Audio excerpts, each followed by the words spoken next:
Good morning, everyone. Today we are starting equity analysis. In the previous chapters, we have done bond analysis, and in bond analysis, and after that, preference share analysis we have also done.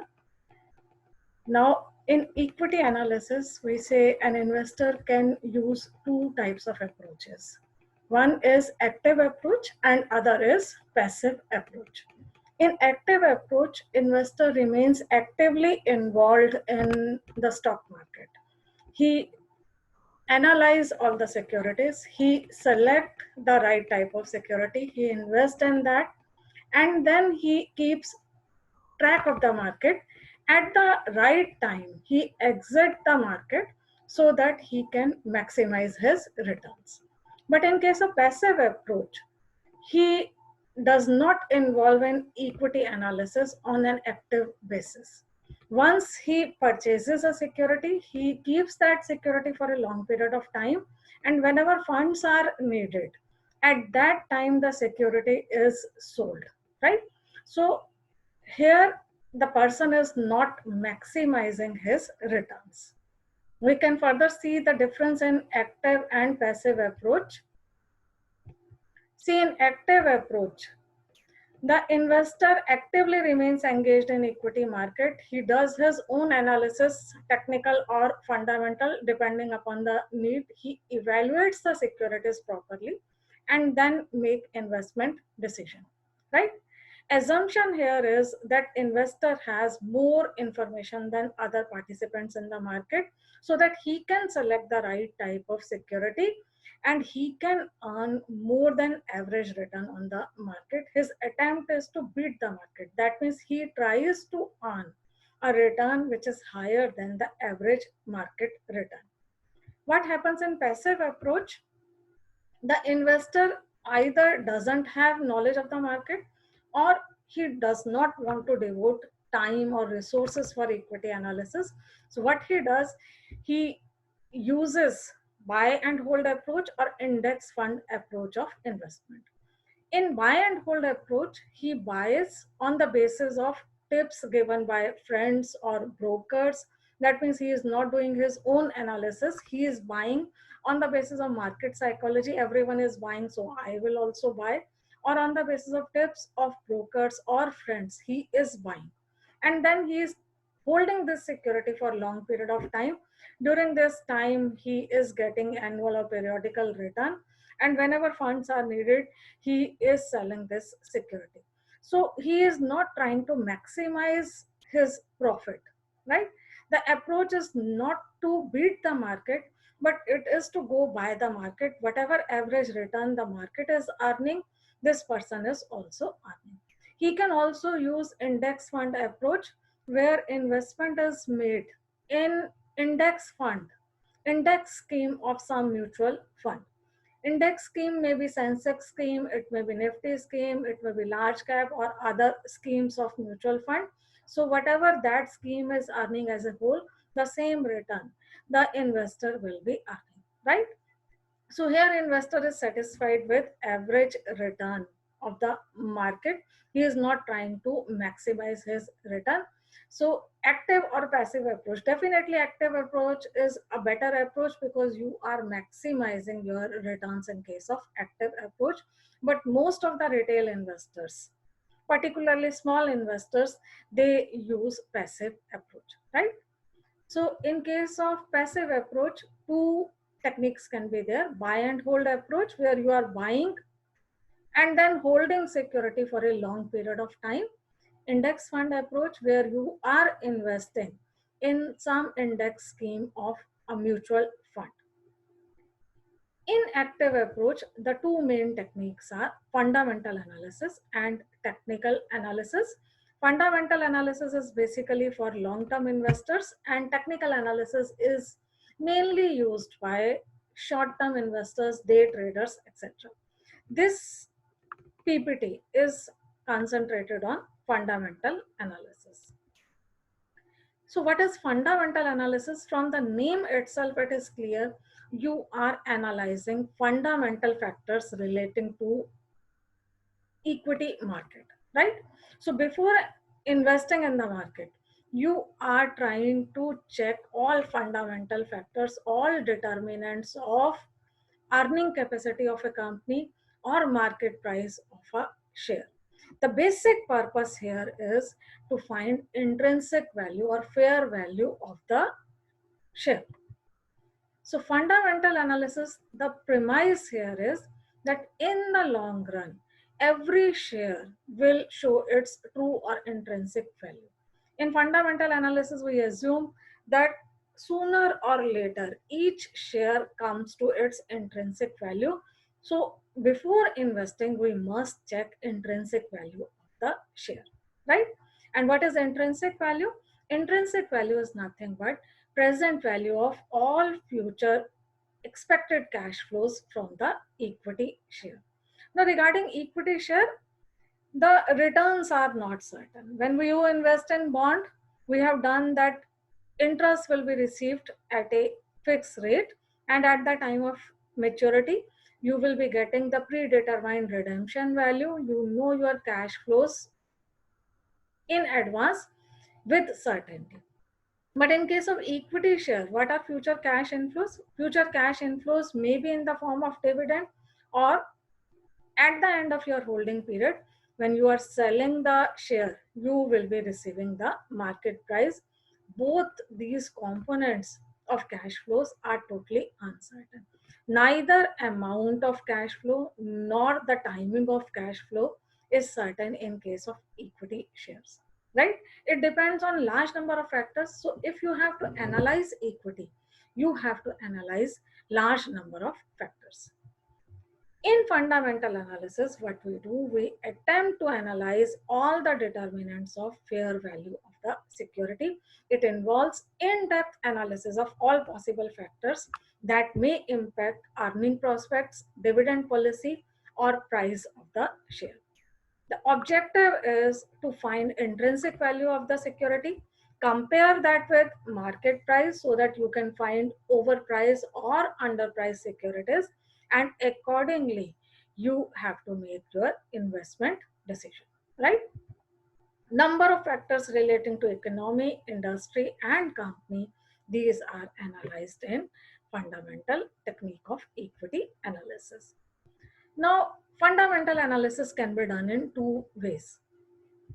One is bottom up approach, that means from micro to macro you are moving. You start your analysis with companies. You analyze the companies, you select the companies, and then you go for industry and economy analysis to see, is this the right time to enter into the market? So starting from company, you move to industry and then to economy. This is known as bottom up approach, micro to macro approach. The other approach is top down approach or macro to micro approach. Here you start with the economy. You analyze various economies to see whether this is the right time to invest in a particular economy, or in which economy you should invest, right? If economic analysis is showing good conditions, then you move to industry analysis. That means you try to select the industries where you should invest. And after selecting the industries, you move to company analysis to select the particular securities in which you want to invest. So top-down approach starts with economic analysis, then you go to industry analysis, and then company analysis. Definitely, this is the right approach to analyze the equity market, right?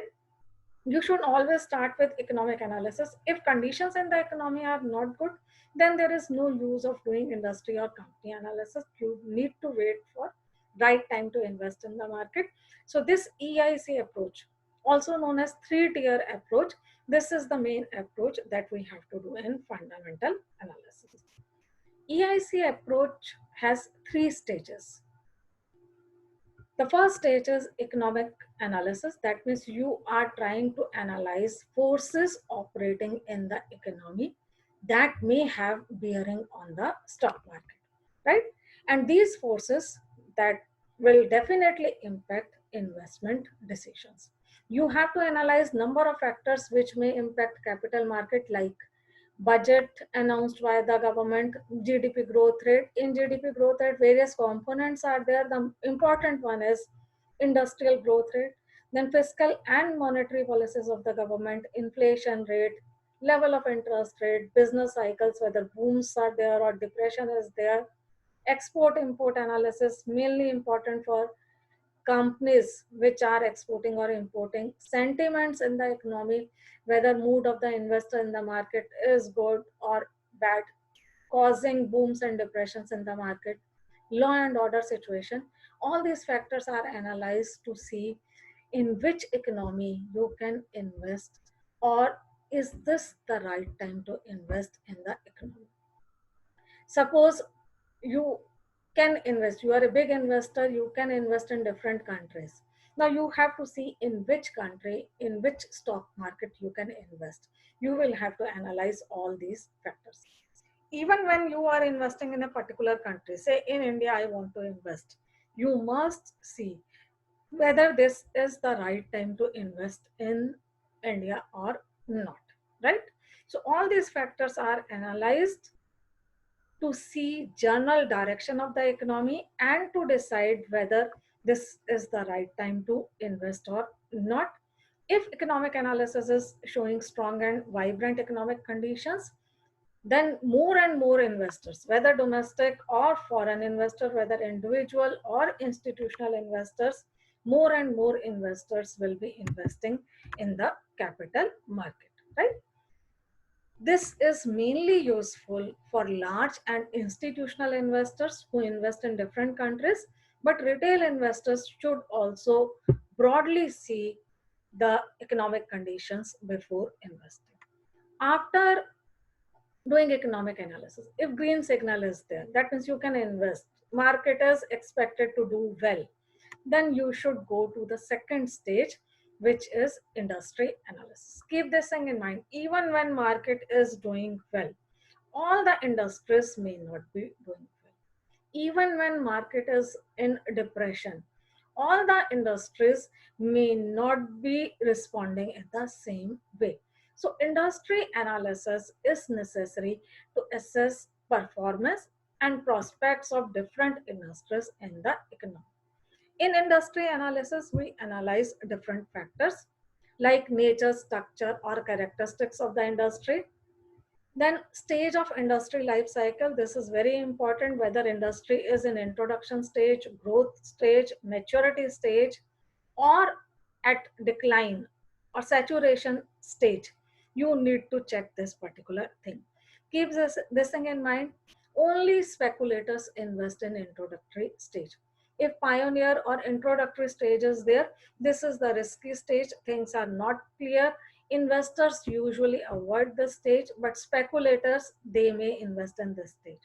Once this stage ends, rapid growth stage starts. Once this stage starts, you must invest as early as possible, right? This is the right time to invest.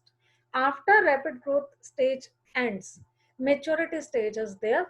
This stage, in this stage, the company usually pays high dividend, but growth is not at a higher rate. Growth rate declines at this in this particular stage. So if you are seeking high dividend payout, in that situation you can invest in maturity stage. But otherwise, if you are seeking capital gain, rapid growth stage is the right stage to invest. Invest as early as possible in rapid growth stage. If signs of decline are evident, you should immediately disinvest in that particular industry. That means you should sell your holdings, right? So industry life cycle is very important. Then sensitivity of the industry to booms and depressions, it must also be checked. There are different types of industries. Some are defensive, some are cyclical. Suppose boom is expected in the market, then you should invest in growth industry or cyclical industry. These two industries are good because in boom they will be giving you better return. But if depression is expected in the market or it is there in the market, then cyclical industry, if you are investing, then you will be losing huge money. In that situation, you should invest in defensive industries. Like in like the current time period. Depression is there in the market in this time. You can invest in defensive stocks and you can earn some return over a short period of time. But if you are investing for long period of time, you can select some good cyclical shares which may, or growth shares which may give you good return over a long period of time, right? So this thing is to be checked in industry analysis. Then labor conditions, competitive position, technological conditions in the industry you should check. Policy of the government relating to industry. Government policy may differ from industry to industry. You need to check government policy, and then profit potential of the industry. Depending upon this, you will be selecting some industries. Now you have selected, say, 3 industries. Now all the companies in this industry may not be doing in the same way. You need to select some companies where you have to invest. For that, we do company analysis, right? So after selecting some industries, on the basis of industry life cycle and other factors, investor now go for company analysis to identify specific shares where the investor has to invest. Company analysis can be divided into 2 parts: quantitative analysis or analysis of financial factors, and second one is qualitative analysis. Quantitative analysis may we usually use ratio analysis. We check various ratios: profitability, liquidity, solvency, leverage ratios, or activity level ratios like turnover ratios can be analyzed. And then qualitative factors like managerial efficiency, corporate governance, market share, competitive position in that particular company. Uh, these things are to be analyzed, and on that basis, various shares can be selected. In company analysis, you select the companies. For these companies, you find intrinsic value of the share. This value is compared with the prevailing market price to make investment decisions. The rule of thumb is, if intrinsic value is more than market price, the share is underpriced. An underpriced share is a good buy. An investor can invest in that particular share. The reason being, in the long term, this share will show its intrinsic value. So if you are buying this share today at a lower price, in the long term, the value of the share, the market price of the share will depict its intrinsic value. That means it will rise. You can make capital gain by selling that particular share. So always invest in underpriced share. If intrinsic value is less than market price, this share is overpriced share. This share should not be purchased by the investor. If investor is already holding such share, then he can sell the overpriced share, right? So in fundamental analysis, the basic objective is finding intrinsic value of the share, comparing that with market price, and then finding underpriced and overpriced securities, and accordingly investment decisions are made. Now in company analysis, we have done that ratio analysis can be done by the investor to check financial position of the company or profitability position of the company.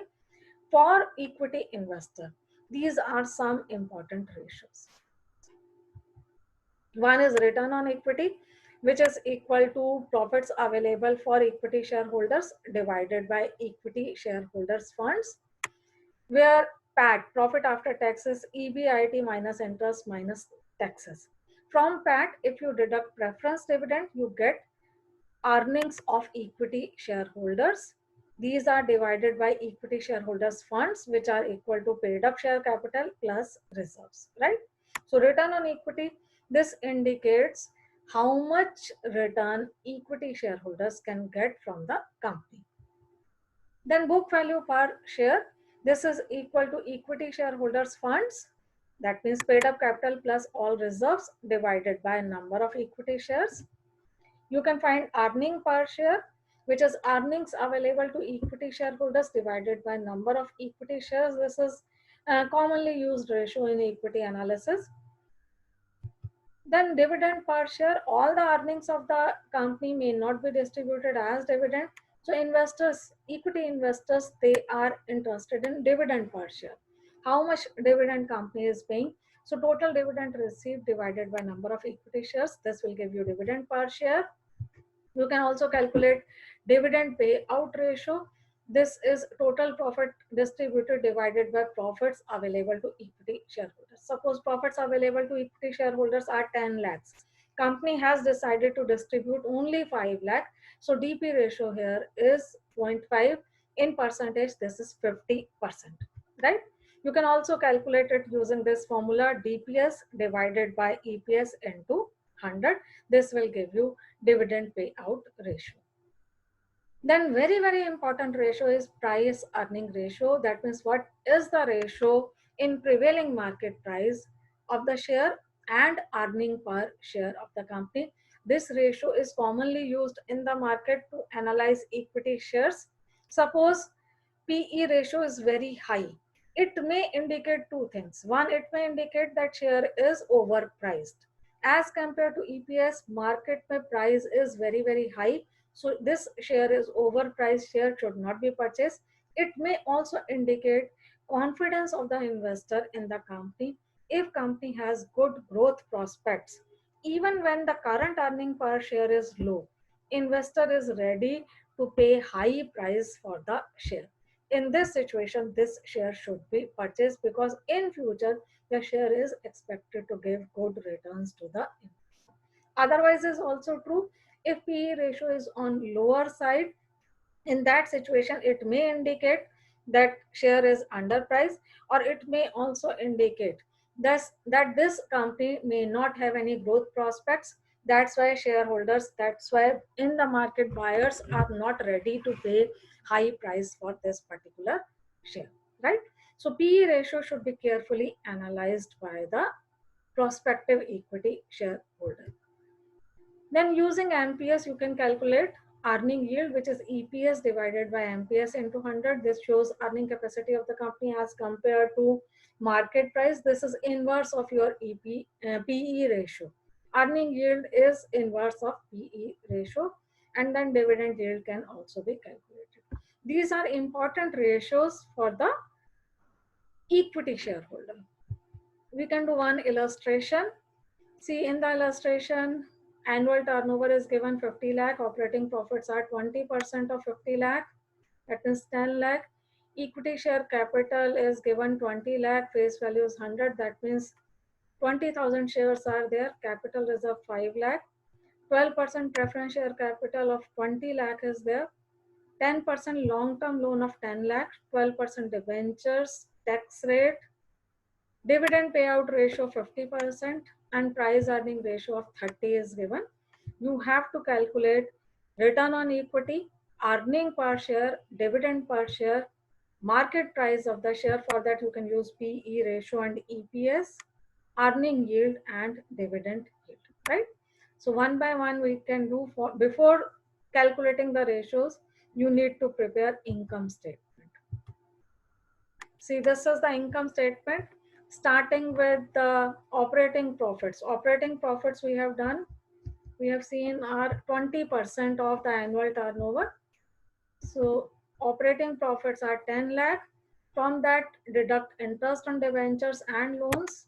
Total 2 lakh 20,000. Profit before tax is 7 lakh 80,000. From that, deduct tax. You will get profit after tax. From this, deduct dividend, preference dividend. You get earnings of equity shareholders. The company is distributing 50% of that. That means dividend amount is 1,53,000, right? After preparing this income statement, using these values, you can calculate the ratios. The first one is return on equity. This is earnings of equity shareholders divided by equity shareholders funds. Equity shareholder funds may, in the question, paid up capital is given and capital reserve 5 lakh is given. So total 25 lakh, they belong to equity shareholders. So this is coming out to be 12.24%. Earning per share is Profit available to equity shareholders divided by number of equity shares. This is rupees 15.3 per share. Dividend per share, dividend received or paid divided by number of equity shares. This is coming out to be 7.65, 50% of EPS. Then price earning ratio is given in the question. Using price earning ratio and EPS, you can calculate MPS. In the question it is asked, find market price of the share. Market price of the share can be found using price earning ratio and EPS. EPS we have calculated 15.3. PE ratio is given in the question. This is 30. So market price of the share is 459. Using market price of the share and EPS, you can find earning yield. This is coming out to be 3.33%, and then dividend yield. This is 1.67%, right? So in this way, you can calculate different ratios. Usually question comes on fundamental analysis in this way. So this type of question can be, these types of questions can be practiced from the book. Now for fundamental analysis, you require a lot of information. What are various sources of financial information particularly? You can see these are different sources of financial information like annual reports of the companies. These are available on company websites also, or various magazines or newspapers like Economic Times, Financial Express, Business Today, Wall Street Journal for international things, uh, Investment India, Mint, these can be used. Then websites like Bloomberg, Provus, Capital Line, they provide you stock market information. Stock exchange directories or industrial guide of India can be used. Various sources are provided by Government of India. These can be used.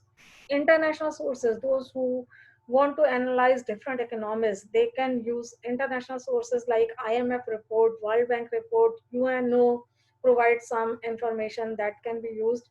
Industrial journals are there, stock market websites like NSE or BSE website is there, SEBI website is there, and then different credit rating agency reports or equity research reports, these are there. These are some of the sources which can be used by investor in fundamental analysis.